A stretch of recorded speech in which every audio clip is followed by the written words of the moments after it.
During a hurricane, our job is to get the latest information to you, information we receive from inside the storm, from the hurricane hunters who fly right into the eye. I traveled to Louisiana a few weeks ago to see what they do firsthand. Yeah, so this is our WP3 rocket.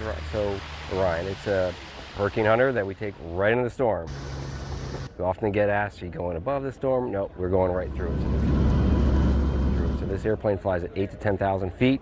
We go right through the eye wall. This is John Zawaslak's 11th season flying into hurricanes for NOAA, the National Oceanic and Atmospheric Administration. This year, he expects to fly into his 250th eye of the storm. Major Alex Boykin flies for the Air Force Reserve's 53rd Weather Reconnaissance Squadron.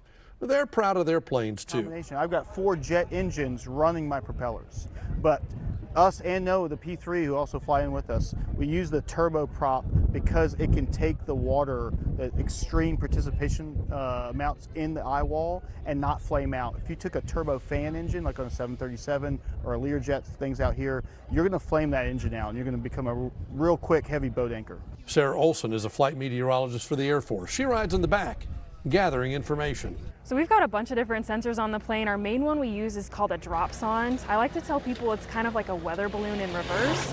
We drop about 20 of those in the storm at a time. It gathers important information on wind speeds, pressure, temperature, humidity, all of that information. It then comes through me where I QC it and then we send it off the plane. That QC, or quality controlled data, is sent to the National Hurricane Center, where it's added to the computer models to improve the forecast. It improves track forecasts up to 20%, so a pretty good shrink in that cone that goes out to the public, which obviously helps us determine who really needs to evacuate and then lets people stay that don't need to evacuate. So we're in the cockpit of the WC-130.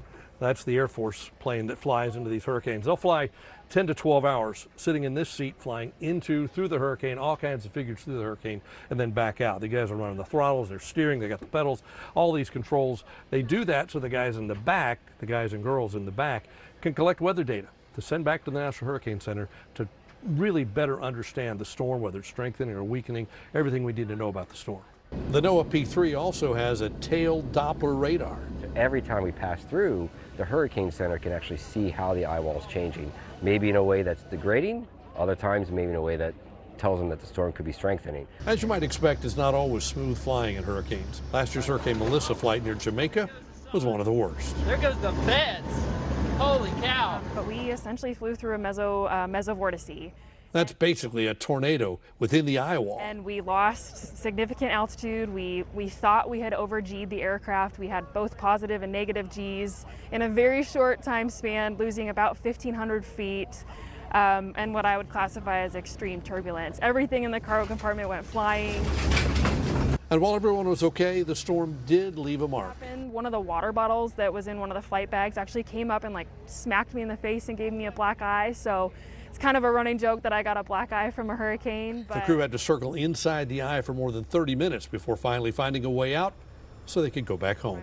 If I'm being really honest, I thought about my 2-year-old daughter. I was worried I was never going to see her again. It was the first time I've ever been in a storm environment where I thought I might not make it out of this. Flying hurricane recon flights may be dangerous, but for these crew members, it's their passion.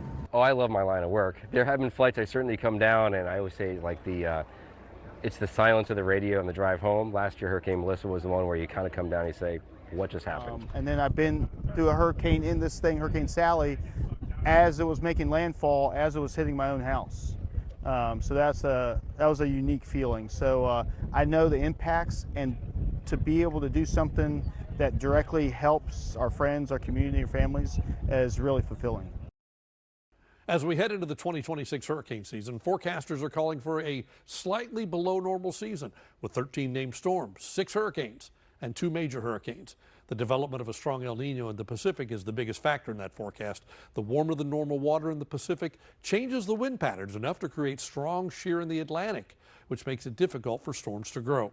But that doesn't mean we should let down our guard.